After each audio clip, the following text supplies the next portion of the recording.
शाम की पूजा का सही समय क्या होता है, शाम को दीपक कब जलाना चाहिए और दीपक जलाते समय किस नियम का पालन करना चाहिए। अगर हम शाम को दीपक जलाते हैं तो क्या हमें स्नान करना आवश्यक है? शाम की पूजा बिना स्नान किए कर सकते हैं या नहीं कर सकते? और शाम को घर में कितने दीपक प्रज्वलित करने चाहिए, कहां कहां दीपक प्रज्वलित करना चाहिए? दीपक जलाने का मंत्र क्या होता है? घर की परेशानियों को दूर करने के लिए और किसी विशेष मनोकामना को पूर्ण करने के लिए दीपक किस प्रकार से प्रज्वलित करना चाहिए। इसलिए आज हम पूरी तरह से संध्या वंदन पर प्रवचन करने वाले, शाम के समय जो आप संध्या वंदन करते हैं, पूजा आराधना करते हैं, दीप प्रज्वलित करते हैं, वह किस प्रकार से आपको करना है, किस नियम का पालन करना है। मतलब आज का प्रवचन पूरी तरह से आपके प्रश्नों पर आधारित है, जिनका उत्तर मैं आपको शास्त्रों के अनुसार देने का पूरा प्रयास करूंगा। तो प्रवचन ध्यान से सुनिए। तो सबसे पहले बात करते हैं कि दीपक प्रज्वलित करने से पहले, मतलब शाम को पूजा करने से पहले क्या स्नान करना आवश्यक है। देखिए, शास्त्रों के अनुसार पूजा में शुद्धता आवश्यक होती है। तो जब हम सुबह पूजा करते हैं तब तो स्नान करना अत्यंत आवश्यक होता है।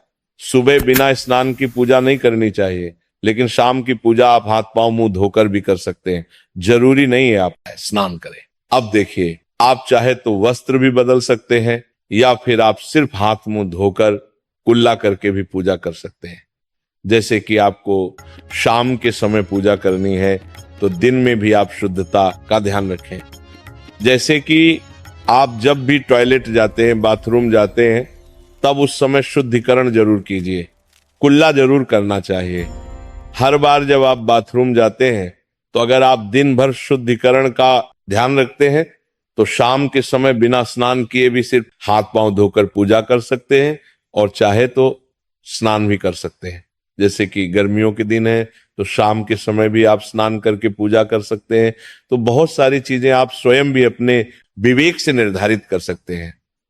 आपका अगला प्रश्न है कि शाम की पूजा में दीपक किस समय जलाना चाहिए। तो देखिए, शाम को जब पूजा का समय होता है वो प्रदोष काल का समय होता है, मतलब जिस समय सूर्य अस्त हो रहा होता है उस समय हमारे घर में दीपक प्रज्वलित हो जाना चाहिए।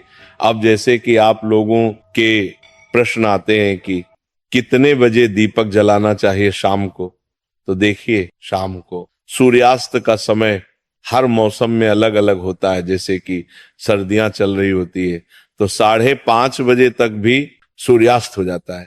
जैसे गर्मियों का मौसम है तो 6:30 से लेकर 7 बजे तक ऐसे ही सूर्यास्त का समय होता है, कई बार 7:30 का टाइम हो जाता है।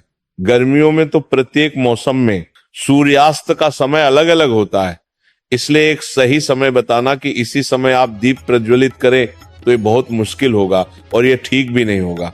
एक ही समय पर हर बार हम दीप प्रज्वलित करें नहीं कर पाएंगे। इसलिए संध्या काल का ध्यान रखिए। जब संध्या काल का समय होता है, मतलब जब सूर्य अस्त हो रहा होता है, उस समय आप अपने घर में दीपक प्रज्वलित कर दीजिए। और अब बात करते हैं कि कितने दीपक आपको अपने घर में प्रज्वलित करनी चाहिए। शास्त्रों के अनुसार संध्या काल में प्रतिदिन अपने घर के मुख्य द्वार पर एक दीपक जरूर जलाना चाहिए। इससे क्या होता है कि शास्त्रों के अनुसार शाम के समय संध्या काल में लक्ष्मी माता और उनकी बहन दरिद्रता दोनों ही भ्रमण पर निकलती है। तो जिस घर के मुख्य द्वार पर दीपक प्रज्वलित होता है उस घर में महालक्ष्मी प्रवेश करता है, और जिस घर के मुख्य द्वार पर दीपक नहीं जल रहा हो उस घर में दरिद्रता आती है। तो इसीलिए महालक्ष्मी का प्रवेश आपके घर में हो, इसके लिए घर के मुख्य द्वार पर एक दीपक जरूर प्रज्वलित करना चाहिए। और हाँ, घर के मुख्य द्वार पर जो दीप प्रज्वलित किया जाता है संध्या काल में, इसके बहुत सारे फायदे शास्त्रों में बताए गए हैं। शास्त्रों के अनुसार संध्या काल में जिस घर के मुख्य द्वार पर दीप प्रज्वलित होता है उस घर में किसी भी प्रकार की नकारात्मक ऊर्जा प्रवेश नहीं करती है।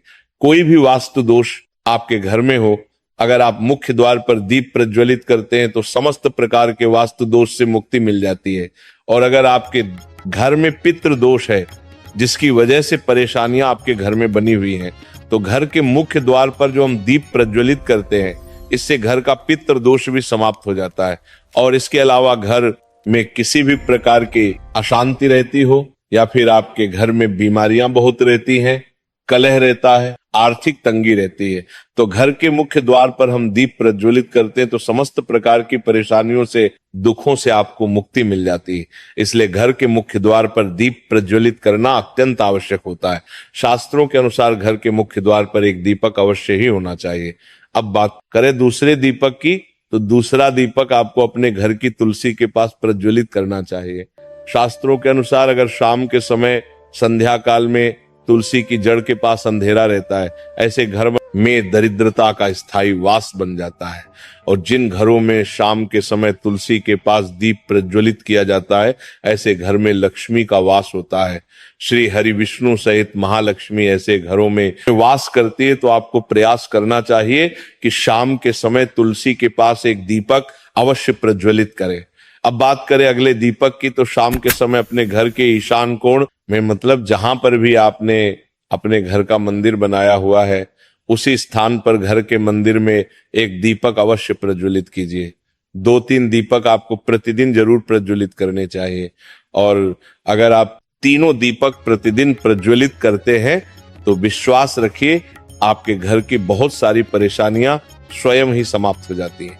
और अब बात करते हैं अगले प्रश्न के बारे में, जो आप लोगों के हमेशा प्रश्न आते हैं कि दीपक किस चीज से प्रज्वलित करना चाहिए। सरसों का तेल डाल सकते हैं या नहीं, या फिर तिल के तेल का प्रयोग करना चाहिए, या फिर शुद्ध गाय के घी का, किस चीज से हम दीपक प्रज्वलित करें। तो देखिए, शास्त्रों के अनुसार सरसों के तेल का दीपक हर जगह प्रज्वलित नहीं करना चाहिए। सरसों का तेल कड़वा तेल कहा जाता है। इस तेल का दीपक हम प्रज्वलित करते हैं शनिदेव के लिए। अगर आप दीप दान करते हैं शनिवार के दिन, तो आपको सरसों के तेल का दीपक प्रज्वलित करना चाहिए। और आप चाहे तो जैसे कि पीपल का वृक्ष होता है, वहां पर भी सरसों के तेल का दीपक प्रज्वलित करना चाहिए। या फिर भैरव देवता होते हैं, उनके लिए भी सरसों के तेल का दीपक प्रज्वलित किया जाता है। इसके अलावा कहीं पर भी सरसों के तेल का दीप प्रज्वलित करने की बात शास्त्रों में नहीं कही गई है। शास्त्रों के अनुसार किसी भी देवता के निमित्त जो हम दीप प्रज्वलित करते हैं, उसमें गाय का घी डालकर ही प्रज्वलित करना चाहिए। अब देखिए, ऐसे समय में जबकि गाय का शुद्ध घी नहीं मिल पाता है, तब हमें क्या करना चाहिए। तब आपको गाय के घी के नाम पर जो भी घी मिल जाता है या फिर शुद्ध घी मिल जाता है, उसका प्रयोग कर सकते हैं। या फिर आप चाहे तो तिल के तेल का दीप प्रज्वलित कर सकते हैं। तो प्रतिदिन जो आप दीपक प्रज्वलित करते हैं अपने घर में, चाहे आप घर के मुख्य द्वार पर प्रज्वलित करें या फिर तुलसी के पास प्रज्वलित करते या फिर घर के ईशान कोण में प्रज्वलित करते हैं, तो सभी दीपक आप तिल के तेल या शुद्ध घी का प्रज्वलित करें। और जब आप दीपक प्रज्वलित करते हैं, जैसे कि मुख्य द्वार पर ज्योति प्रज्वलित करेंगे या फिर तुलसी के पास दीप प्रज्वलित करते हैं या फिर घर में जो दीप प्रज्वलित किया जाता है, तो एक चीज का ध्यान रखना चाहिए, कभी भी दीपक को सीधे जमीन पर नहीं रखा जाता है। दीपक रखते समय प्रतिदिन दीपक के नीचे थोड़ा सा आप चाहे तो चावल रख सकते हैं या फिर आप चाहे तो थोड़े से पुष्प रख सकते हैं। और हाँ, अगर आप दीपक के नीचे चावल रखते हैं तो इस बात का आपको ध्यान रखना है कि चावल अखंडित होना चाहिए, क्योंकि ऐसा माना जाता है कि अगर टूटे हुए चावलों का प्रयोग हम पूजा में करते हैं किसी भी प्रकार से, चाहे दीपक के नीचे रखकर करते हैं या फिर अक्षत के रूप में करते हैं, तो इससे घर में दरिद्रता आती है। इसलिए अखंडित चावल होने चाहिए। अगर आप दीपक के नीचे रखते हैं तो, और जैसे कि कई लोगों के प्रश्न आते हैं कि प्रतिदिन जो दीपक के नीचे हम चावल रखेंगे, तो उस चावल का अगले दिन क्या करना चाहिए। तो अगले दिन उठाकर आप पक्षियों को डाल दीजिए, पक्षी उसे खा जाते हैं। और घर में जो आप ईशान कोण में दीप प्रज्वलित करते हैं, मतलब घर के मंदिर में जो दीपक प्रज्वलित किया जाता है, उस दीपक को आप किसी पात्र में भी रख सकते हैं। जैसे कि एक छोटी सी प्लेट ले लीजिए, उसी प्लेट में दीपक रख दीजिए और उस दीपक को हम प्रज्वलित करते हैं। मतलब घर के मंदिर में जो दीपक प्रज्वलित करेंगे वो आप किसी पात्र में भी रख सकते हैं, लेकिन सीधे जमीन पर आपको कोई भी दीपक नहीं रखना, इस बात का ध्यान रखिए। और आपका अगला प्रश्न है कि शाम की पूजा करते समय किस मंत्र का जाप करना चाहिए। दीप प्रज्वलित करते समय दीप जलाने का मंत्र क्या होता है? तो देखिए, दीप जलाने का मंत्र मैं आपको बता देता हूं। आप अगर जप सकते हैं तो जरूर जपे, लेकिन अगर आप मंत्र नहीं जा पाते हैं तब भी शाम के समय जब दीपक प्रज्वलित करते हैं उस समय आप किसी भी मंत्र का जाप कर सकते हैं। जैसे कि आप चाहे तो माता रानी कृष्ण कन्हैया के किसी मंत्र का जाप कर सकते हैं, आपके कोई इष्ट देवता हो तो उनके मंत्रों का भी जाप कर सकते हैं, दुर्गा चालीसा का, हनुमान चालीसा का पाठ करते हुए भी आप दीप प्रज्वलित कर सकते हैं। जरूरी नहीं है कि आप दीपक जलाने वाला मंत्र ही पढ़ेंगे, किसी भी मंत्र को पढ़कर आप दीप प्रज्वलित कर सकते हैं, संध्या वंदन कर सकते हैं, क्योंकि शास्त्रों में कहा गया है कि मौन रहकर कभी भी पूजा नहीं करनी चाहिए। जो भी शुभ कर्म होते हैं वह मंत्र उच्चारण के साथ ही संपूर्ण किए जाते हैं, इसलिए मंत्र उच्चारण आवश्यक है। कोई भी मंत्र जपते हुए आप पूजा कर सकते हैं, संध्या वंदन कर सकते हैं, लेकिन दीपक जलाने का जो शास्त्रों के अनुसार मंत्र है वो मैं आपको पढ़कर बता देता हूं। मंत्र है, शुभम करोति कल्याणम आरोग्यम धन संपदा शत्रु बुद्धि विनाशाय दीपक ज्योति नमोस्तुते। दीप ज्योति परम ब्रह्म दीपो ज्योति जनार्दन, दीपो हरतु में पावन संध्या दीप नमोस्तुते।